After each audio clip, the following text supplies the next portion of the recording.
Welcome to the Innovation Meets Leadership podcast. Real inspiration for real innovators. If you're looking for innovation and leadership transformation, your journey starts now. Welcome to the Innovation Meets Leadership podcast. I'm your host, Natalie Bourne. Look, if you're enjoying these insights, I would love for you to subscribe to this channel so that you never miss a future episode. By following the Innovation Meets Leadership podcast, you glean from incredible leaders talking about trends in our industry, strategies for innovation, and of course, real world examples that guide us as innovators. Well, I'm excited to be guided today by Bruce Vojak. And let me say, Bruce is the founder of Breakthrough Innovation Advisors, and he's written a few different books. The one I think we're going to talk about most today is probably No Excuses Innovation. I'm really excited about this. It's strategies for small and medium-sized mature enterprises. And he's also written a book called Serial Innovators. This one's all about how individuals create and deliver breakthrough innovations in mature firms. So I love the fact that he's got something for everybody. Bruce, it's great to have you on the podcast. It's great to be here, Natalie. Thanks for having me. Well, let's take a moment and kind of look at your book. This is a really interesting book. I really like the name of it, which is No Excuses Innovation. You discuss how really small and medium-sized enterprises often find themselves in a position of disadvantage, particularly when they shy away from innovation, which, when you're in survival mode, typically the last thing people are thinking about is this innovation lever. So I'd love for you to expand a little bit and talk about how, maybe despite some of the limitations they have based on their size, why should they prioritize innovation over just maintaining status quo? That's a great question, Natalie. And let me begin by saying I don't argue that they should prioritize innovation over the status quo. It's really a both and situation. And a lot of this comes down to really understanding where a company is on their S curve, where they are as they progress from the company products, services, even their industry and business, as they progress from the very early stages through stages of rapid growth to this flattening or plateauing that occurs at maturity. And, really what I argue for is not that they necessarily innovate, but that they explore innovation, that they understand their environment. And they do so, or they need to do so, I believe, because it's really a path to surviving and thriving. When you hit that plateau, most companies are just squeezing, in some cases, fractions of pennies out of things that cost nickels. And while some can compete effectively that way, it's very difficult for all companies to do that. Yeah, it's interesting that we're having this conversation because I was recently with a company and we were looking at their strategy for the year, and we were talking about, how much of their portfolio should contain these keep the lights on, have to get it done. It's a matter of survival, but it's not really innovative versus this kind of innovation lens into the portfolio. And I was encouraging them that even though you have these big projects that must be lifted, you still have to look out in the horizon. Otherwise, you won't be around if you're not looking ahead and trying to plan for the future.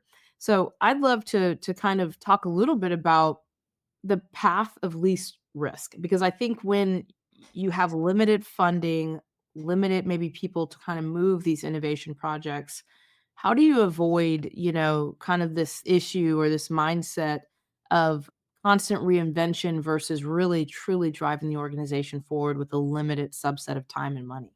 Yeah, and those constraints are really very real in most cases. I really think there's probably three ways to look at this, or three factors that I think about. And one is expertise, one is financial, and the last one is fear. And I can maybe just spend a moment on each. A lot of companies that are, especially mature companies and mature industries, they spend much of their time, and they really excel at, in most cases, leaning out their operations. And that really is a good thing. And I think you probably would have picked this up in the book. Never disparage that activity because it's an important aspect of a business.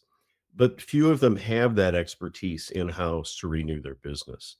And I'd say that, it can be a couple of different situations. If it's a company that's family held, later generation owners very often don't have that experience. And it really makes it difficult for them, in those cases at least, to have the expertise to know how to even renew a business because it has so much in common to starting a business. Mhm. The second is financial. I think a lot of companies harvest as much financial benefit as they can. They try to really harvest it when the opportunity is there. And I get that and I value and appreciate that. I've heard some suggest, and this to me is anecdotal, so I've not tested this out yet, but I've heard some suggest that a lot of times mature industry company owners, not always founders, it could be people who bought those companies, they come from more financially modest backgrounds. And Mhm. as a result, they tend to be much more driven by making money. And, I don't want to say I was surprised to hear this, but it actually made some sense when I heard these others share that. So I'm not sure if this exists across the board, but I will say that this idea of making money while the opportunity is there really is a key factor in that. And then the last is fear. I think a lot of people, and they won't come out and necessarily say this, some will, but a lot of them fear that they lack this expertise to, if you will, be innovative. They hear the words, they're not, I think they may not articulate the same thing amongst each other. And as a result, I think they tend to be rather tentative at times to pursue investment in innovation. And so, the question is, in a way, how can they shift these mindsets? How can they move beyond that? And I'd say, it's really taking first small steps. And this is basic. I mean, these are things that you've got on your previous podcasts. I don't mean to maybe reinvent the wheel on us here, but it's just deeply understanding your customer needs. Yeah. Because really what we're talking about in a lot of these companies differs from other people you've spoken with. These are people who may be in companies that they truly haven't had an innovation capability. And the first question is, what do their current customers need or want? And it's not merely taking orders. And quite honestly, it's not merely even talking to necessarily to a VP in sales and marketing. It may be talking to other people. It's interesting listening to you talk a little bit about the fear factor here because I do think it's real. And I think that something that I've learned over the years that's been really interesting to me is sometimes people are afraid of the word innovation. They don't know how to get started. What does that mean to us?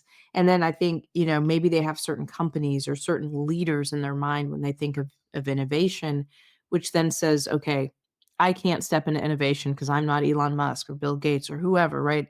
Is in their mindset when they think about innovation. But I love the idea of breaking it down into more simple terms and saying, well, what would it look like to innovate for your customer? If you understand what your customer needs, then those are ideas that become innovations for your business. And I think that's a very approachable form of innovation. So I love the way that you kind of took the idea of fear and then tied it to if we deeply understand our customer and our customer needs, then what they're dreaming of can become innovations for the business. And you don't have to make this big leap to sit around a think tank with 5 of your employees and try to just generate as many ideas as you can. They're coming in already through the lens of the customer. And I think that's a very powerful and disarming thought that the innovation is probably right there all around you. You just have to look at it deeply. I quickly reflect back. I love the use of the word disarming there. I usually use the word winsome, but I think the disarming word captures it as much or better than what I was thinking because it really is intended to be that. It's to help them be at ease, if you will. Yeah. And I love the fact that you've written a book for small and medium-sized businesses because as you mentioned, they're extremely unique in their construct and to even why were they formed? How did they get together? What was the original dream for why we're building this business in the first place? But I feel that in some ways, small and medium-sized businesses may think that they're at a unique disadvantage because they're not a bigger organization. But I can tell you working for some of those larger organizations that we were oftentimes terrified of the small and medium-sized businesses coming up because they actually had the ability to flex quickly. They were more nimble. And if a customer did have an idea, they were able to implement it faster through the value chain because we had to go through so many silos and red tape to get something done that their speed to market could be a lot faster. Yeah, you're spot on, Natalie. I've seen that too. Not all small and medium-sized companies embrace that, but the ones who do have a powerful opportunity and advantage. Yeah. Let's talk a little bit about your experience as a consultant. I mean, I would say that you probably get to hear a lot of upfront, personal stories about barriers that are holding businesses back from innovating. What would you say are some of the biggest things that you see people struggle with, even if they do say, "Yes, I understand that I have a fear I need to get over, and now I'm ready to step into innovation." Where do they seem to kind of, hit their head on the wall or struggle to move forward? Where do you see that happening? Yeah, it's interesting that you ask it and phrase it that way, even if I'll say they all really kind of build off these points that I just mentioned, this idea of expertise, driving financial results and fear. But the way a lot of them play back or play off of that, and these are not always the ones that even embrace, is that there's a lot of pushback in a Mm, lot of companies. And we've kind of addressed that, but I want to be sure I bring that back to focus. And I also want to mention that they have a lack of, and I'm gonna use this word, but I wanna be careful how I use it, a lack of competence, mhm, and that doesn't suggest that they're incompetent, but they don't necessarily have the competence, the people who they need to have that expertise. And so, really for those, now going back to the way you phrased it, of for the ones who want to embrace it, the thing that I always like to go to first is do they have the people? And, you'd mentioned the 2 books that I'd co-authored. The one from 2012, Serial Innovators. I actually, in the more recent book, the 2022 book, I actually go back and dedicate a chapter to that with my colleague Walter, a chapter to the people, because I'm of this mindset that processes are helpful. They often help you to not fail. They mhm, instruct the newbies, they remind the experienced people. Having the right senior leadership is important. Having the right culture can be important. But those are all things that if you don't have them, you will fail, but they don't necessarily enable success in my thinking. But having the people who can identify the opportunities, that's the sweet spot.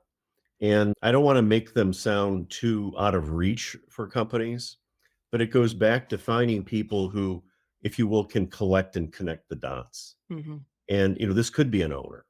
It Yeah. could be somebody in the organization. It can be with the right working relationship. It can be an outside consultant or advisor. My colleague Walter Herbst and his son have a practice, Herbst Product, that does design consulting. They've worked with companies in that way. But it's having people who have that insight, and it goes back to really, again, collecting and connecting these dots. And without them, I will almost guarantee you, you will not succeed if you do these things or try to do these things. Yeah, I think culture, I wanna kind of zoom in on culture for a second.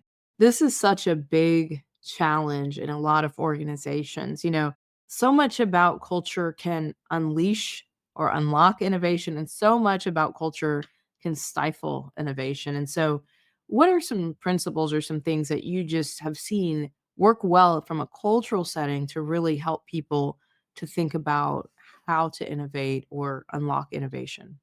Well, I'd say that the things that work, boy, I don't even know how to articulate this. You know it when you see it. You Yeah. see everybody pulling together. There's a significant sense of alignment. And it's not a self-conscious alignment. It's not necessarily over-articulated. You just observe this alignment. I can just to give a couple of examples of some companies that I've worked with in the last few years. One is Midtronics. They make battery management systems for the automotive industry. The other is JVA Partners and their group or their company, West Tech Automation Solutions, and they make automated robotic systems for manufacturing. And in both of these organizations, you don't hear a lot of people sitting around talking about the culture. It Mhm, just is. mhm. It just is. And, I'll attribute it to the people. I mean, they maybe wouldn't use this word, but I'll say they're all discoverers. They're discovering opportunities. They're discovering what fits with those opportunities. They're discovering what's next. They're seeing these things. And I'm a little hesitant always to, well, more than a little hesitant. Let me be a little more direct. I'm hesitant when I see companies focus too much on activities or events Yeah. to try to stimulate innovation because I don't believe that gets at the core of who the people are. I think, when you bring the right people together, it just works. And those right people are the ones who are always looking at this and asking what's next. Maybe Yeah. that's too vague. I don't know, but No, it's I think yeah, it's interesting. Well, It's fascinating what you're saying. It's funny. I had this philosophical argument with my husband for 30 minutes about empowerment. And I kept saying empowerment is taken, right? Like it's just the people take it and they run with it. And he kept saying, no, empowerment is given. And then whoever was listening to our argument, I can't remember if it was my oldest daughter, but she went and looked up the definition and they just said, hey, it's actually both. And I think there's a little I was like, "Okay, well, we wasted 30 minutes of our life. We'll never get back." But it was interesting because I do feel like it's that way in a good, solid culture. Yeah. Empowerment is taken to run with the idea, to see something through, to see if it really has legs, if it's going to work. But it's also given by the leadership team to say, "Great job for without me asking, you went over here and solved this problem," or even realize that there was an issue in the first place and you're not, and some organizations you're shamed for sometimes doing things that are outside of what did I tell you to do? Go do that. And instead it's this seeing yourself as an owner of the organization, seeing yourself as somebody who is, critical to the success of the organization and willing to roll up their sleeves and figure out what problems need to be solved. And so yeah, I understand what you're saying about when you know it, you see it. When you walk into a culture where that give and take is happening, where empowerment is both given and taken, and it's flowing back and forth, it's a really impactful organization to be a part of because you know that they're going to begin to move towards the needs of the market and the needs of the customer. Well, and as you mentioned this conversation you had, and I'll quickly add, I don't think it was a waste of time. Because I really think that you guys both grasped something, as did your daughter. So I think it's wonderful to hear stories like that. As you were describing that, it reminds me of a story that I heard from my colleague Ray Price. He and Chuck House wrote a history of Hewlett Packard, published by Stanford University Press. Actually, it's also the publisher of my other two books. But they told a story, and I think it was David Packard, but I'm probably going to get this wrong, that he came into an organization and he told the people in this organization, I don't want to see this in the lab when I come a year from now. And Chuck House was working there. And what Chuck did was, instead of shutting it down, he actually brought it to the marketplace. And a year later, when Packard came back, he saw that the product had been released, it hadn't been shut down. It was this clearly, explicit act of defiance. But he gave Chuck House the Medal of Defiance for insubordination above and beyond the call of duty. And and you can't give those all the time. You can probably give that once in a company's history. But it sends a message. He did exactly what you're describing. And especially in small and mid-sized companies, that can be all it takes. And even in large companies, these serial innovators that I've kind of alluded to today and are the topic of that other book, they are the ones who, in spite of at times the situation, are going to make things happen and significant things. Yeah. That's a powerful story. I actually really enjoyed hearing that. And, I'm sure we could probably find those other types of stories throughout different types of companies. And so, yeah, what does it take to be a leader that is somebody that empowers people to chase really great ideas, but also gives them rails, right? We used to have a saying when I worked at careerbuilder.com, which was freedom in the framework. So there is a framework. We need you to stay within it, but within that framework, you have freedom. So let people know where their guardrails are and then release them to dream and innovate. Let's talk a little bit about leaders and executives in smaller companies who may not have the same resources as a larger organization. And let me say, usually don't have the same resources as a large organization. What would be some practical and low cost ways that they could start incorporating innovation into their daily operations without feeling like they're just bolting on this massive process that they had now have to manage? Yeah, again, another great question, Natalie, because so often people who aren't familiar with innovation think of it as a large initiative, a massive initiative, a very time consuming and long time initiative.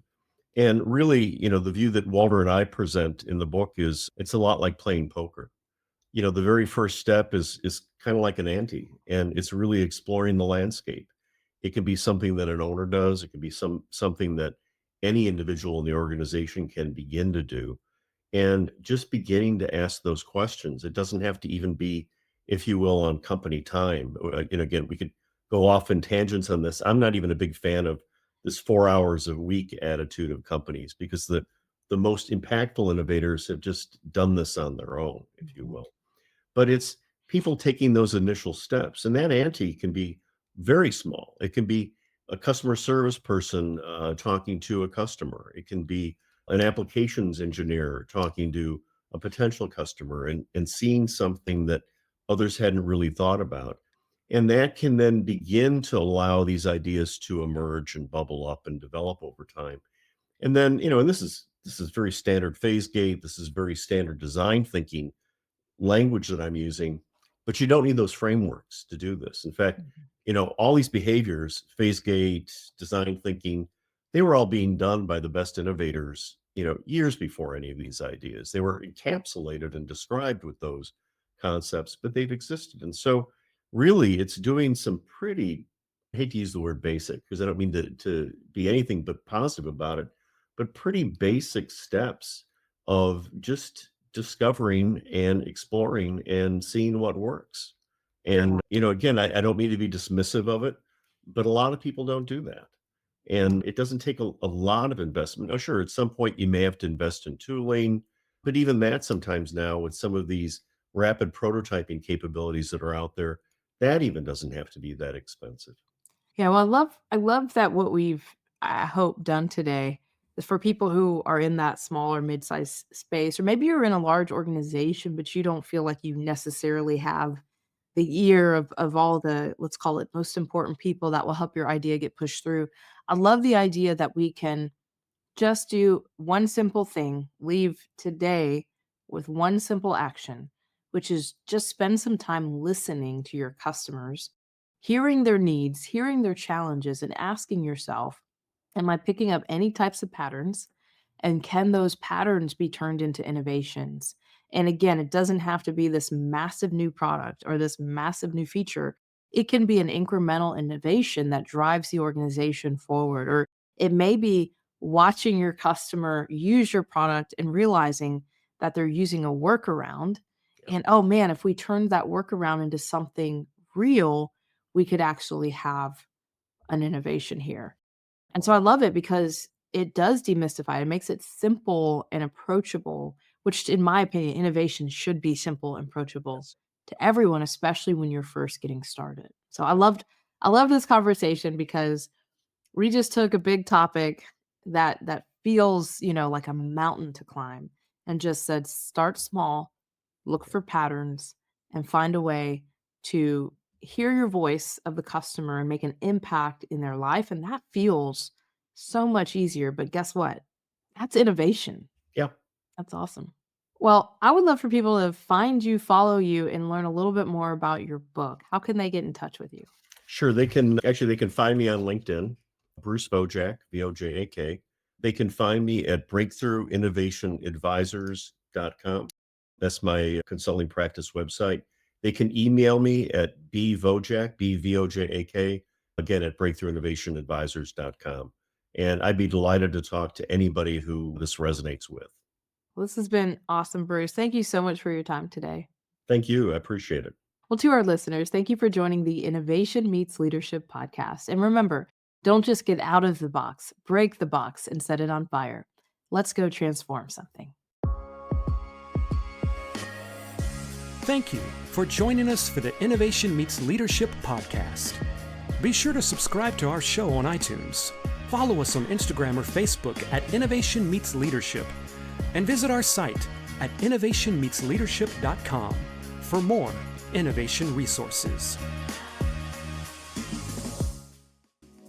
Hey, my new book is out, Set It on Fire, The Art of Innovation. Click on the link to learn more. And don't just get out of the box, break the box and set it on fire.